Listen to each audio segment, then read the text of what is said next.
This is going to be your first full year as a city schools chancellor. Tell me how you're feeling going into it. What's the vibe? Super positive, super excited, lots of energy. So I'm thrilled. This is one of the favorite times of year for me. This and then graduations, where we see kids walk across the stage. So we're thrilled. We're just, we're burning the midnight oil, making sure everything's ready to go tomorrow morning. What was it, once you got into the classrooms, once you got into the guts of the system? I mean, clearly you've had, 4 months or so to do that? I mean, yeah. Not a lot of time. Then again, it's not like 4 weeks. It's not 4 days. It's sure. 4 months. Fair enough, right? So when you got into the whole thing, under the hood, whatever metaphor you use, what surprised you the most? Well, I don't think it's a surprise more than just a realization that New York has incredibly talented people. Teachers, I've seen some of the best teaching I've ever seen in New York City's public schools. Some great leadership, principals, doing just great work, really knowledgeable parents. I mean, that was not a surprise, but just a real, I think, eye-opening, optimistic good thing is that we have really knowledgeable parents in the schools that we have as well. But a lot of things are, urban education is urban education. So many of the things that we're grappling with in New York City, I've seen in other places that I've been as well.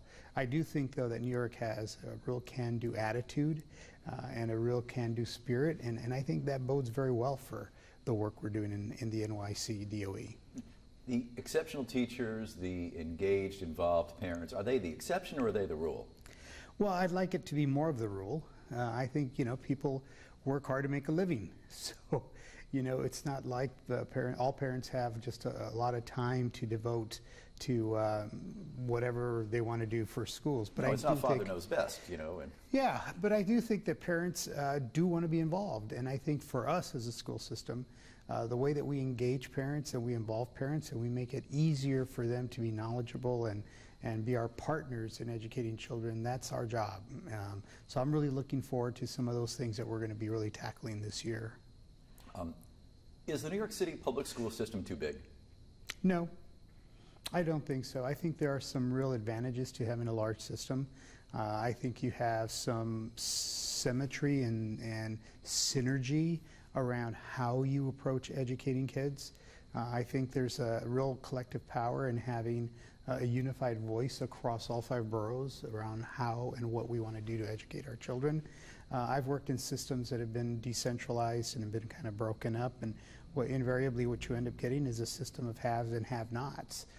I think New York City has been very smart in keeping the system as one, and I'm just excited to be part of the work of really making it equitable for everyone. So I don't think it's too big. You segued us perfectly into the discussion of integration and the extent to which the city school system is a system of haves and have-nots. You've heard the criticism, certainly, and you're somebody who has questioned that. I asked you before, what surprised you the most. I mean, I guess you were alluding to the notion that you knew what you were getting into, but is it worse than you expected? Well, unless you're in the system, it's hard to really make an assessment of the system. Right. But I'll tell you that, the 4.5 months that I've been here, I've been to a lot of schools. I've been in every borough. And what I am asking is a lot of questions because context is important. So why is it that we create screens for certain schools and not for others? Why is it that we use those kinds of systems and structures when we admit kids to public schools? I think it's an important question to ask. And again, what I'm starting to hear is that they were for very specific reasons decades ago. And the question then becomes, are the conditions still the same? Do we still believe that that's what we want to do? And if we do, that's one conversation. If we don't, then there's work to be done. So I think it's just healthy to continuously look at, has the system adapted to the students that we're serving and the city that we're living in? Do the demographics match our work to educate all children in New York City? So as a practical matter, how much time do you think you have? I want to retire here. Our goal is that the work would be so good that whoever the new mayor is would say, well, we don't want to mess up a good thing. We'll keep it going. But there is a sense of urgency, obviously. There's a sense of urgency. Every year, there's another generation of students that are kind of matriculating through the system. So while there are incredibly positive things in the New York City Department of Education, like any big institution, there's always a to-do list. So we're moving with all due haste to get to that to-do list to really impact what good schools are in every one of our neighborhoods, to make sure that we have the funding that's matched to the schools and to the challenge, to make sure that we're engaging with the community in an authentic, transparent way, and then to be really clear about what we stand for and what we won't stand for. Those things are really, really cornerstone of how we look at our work. What don't we stand for? Well, we don't stand for, having unequal results for different kinds of kids. What we don't stand for is allowing students to fall through the cracks. What we don't stand for is not making sure that every student is being served to his or her best potential, whether it's students that are developing English language proficiency, whether it's students that are have a disability, whatever the case may be, we have to, as professionals in our organization, meet the needs of students, and not doing that is something we cannot stand for. Well, it sounds like you gave me your to-do list, and I don't know whether all of that is in order, priority order of the to-do list. But simply put, how do you go about turning the supertanker, so to speak? How do you do that? Where do you begin? It's a classic question, right? You have to take it one step at a time. I think more than anything, I'm incredibly blessed to have the opportunity to lead in an organization like the New York City Department of Education. That being said, it's really, really important that everyone in the system, from the custodians to the school safety agents, teachers, administrators, all the way up to our panel on educational policy, the mayor, everybody knows what I stand for as a leader, because what I stand for as a leader will inform where we're going. So I think I've been pretty clear so far. I stand for equity. I stand for social justice for all students. I see that the public schools in New York City are not an expense. They're an investment in the very future of New York City, an investment in the future of the state of New York.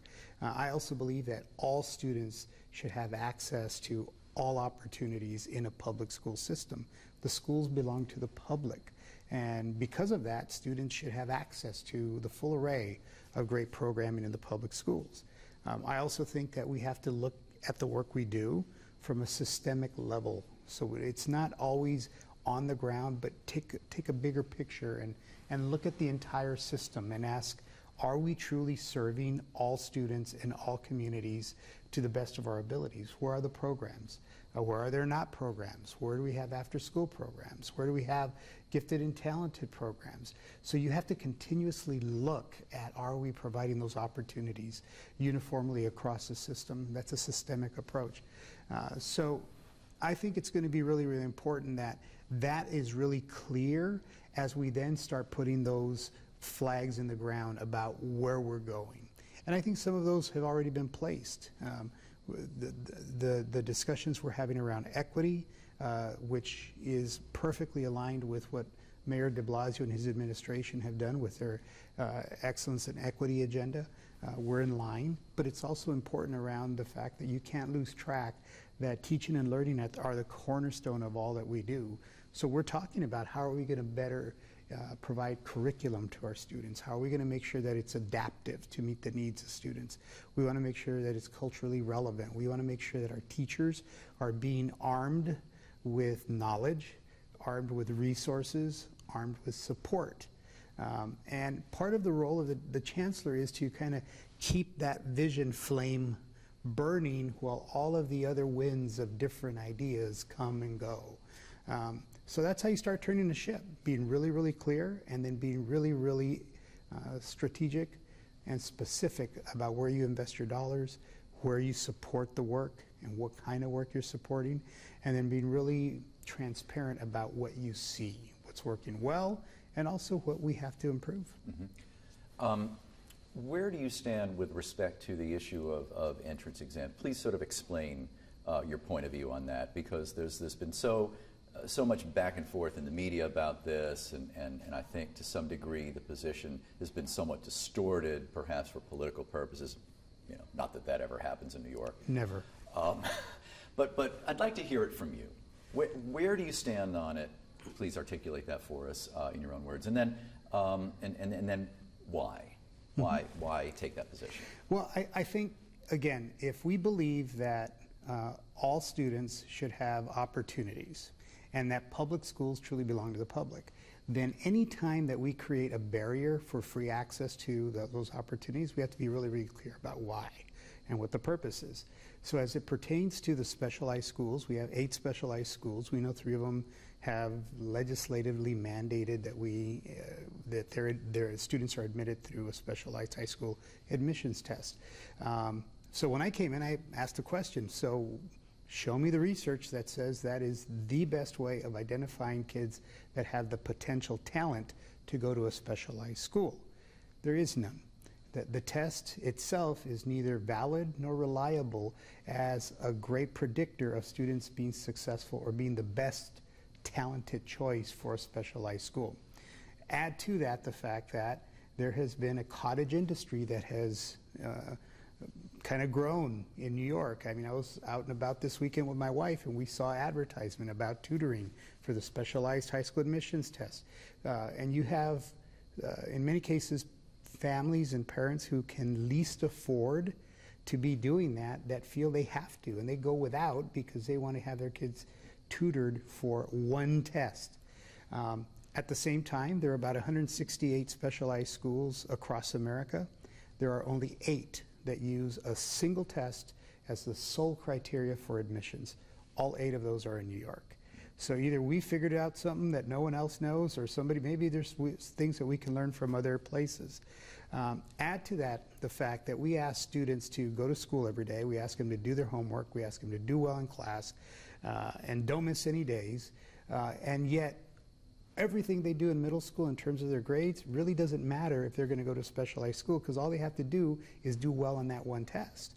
So there's a contradictory message that we're sending, and I understand when you start, kind of poking at things that have been in place for many, many years, people feel a certain allegiance to that, and I don't besmirch anybody that point of view. What I want us to do is take a much more pragmatic approach. And if we can identify a broader swath of kids that may have the talent, and not necessarily all of them are going to want to go to a specialized school, but we offer opportunity, then what in the world can possibly be wrong with offering more opportunity to kids? So what should the set of criteria be? It could be a lot of different things. You're still working on that? Yeah, we're going to be having lots of conversations this coming school year. Would it be a test? It could include a test. We're thinking that the current test doesn't make sense. What we've said is that what does make lots of sense, and actually there's research that supports the approach, is that in middle school, you don't get you don't get ranked, but if you take the English language arts, math, social studies, science courses, and you create a composite ranking, and then you take the 3, 5, 7% of the top students in the middle schools, they automatically have an opportunity to go to specialized school. That could be an approach. It could be an approach where you mix... To use an existing test, sure, basically. Or, we ask students to master the standards, the New York State standards that have been approved by the regents, sure. Yet the specialized high school admissions test is not aligned to the state standards. Mm-hmm. So in essence, we're asking kids to study all 180 days that they're in school, yet that doesn't even matter for a specialized admissions because that's a very different test. So again, it's trying to bring some alignment to the system, some sense of fair play to the system. And when you look at the statistics of how many students are admitted and who are those students, I don't think anyone could say from an unjaundiced perspective that, hey, we really are capturing all of the talent in New York City that wants to go to specialized schools. We're talking about opportunity, not place forcement. Mm-hmm. Finally, on that topic, do you are you considering making some of those schools bigger take in more kids? Well, obviously, we're looking at all options. So, I mean, what if you just made Stuyvesant increase the student population, teacher pop by like a third or something? You would take more people in. Your numbers would probably look a little better with respect to diversity. Is that something you're thinking about? We're looking at everything. So you obviously have to think about the physical size of a building and whether you can actually accommodate more people. Well, that hasn't stopped people in the past in the city. Yeah, I think there is an argument that I agree with, that you don't want to make things too big in terms of school sizes. But then we're also looking at what does it look like to have other kinds of programs? What does it look like, the existing programs? Are they at capacity? Obviously. But I'll tell you, I visited some schools that are not specialized schools, quote unquote, that are every bit as rigorous, and those students are as talented as any specialized school that I visited. And all of those are just open enrollment schools. So I think there's a broader conversation to be had with New Yorkers around, let's not be myopic about what we consider to be the specialized schools in New York City. Let's really look at what are those really good options for high school students as it pertains to their choices. Okay. Is there anything you want to add to that? Anything? I think you've covered it pretty well. No, hopefully it's clear.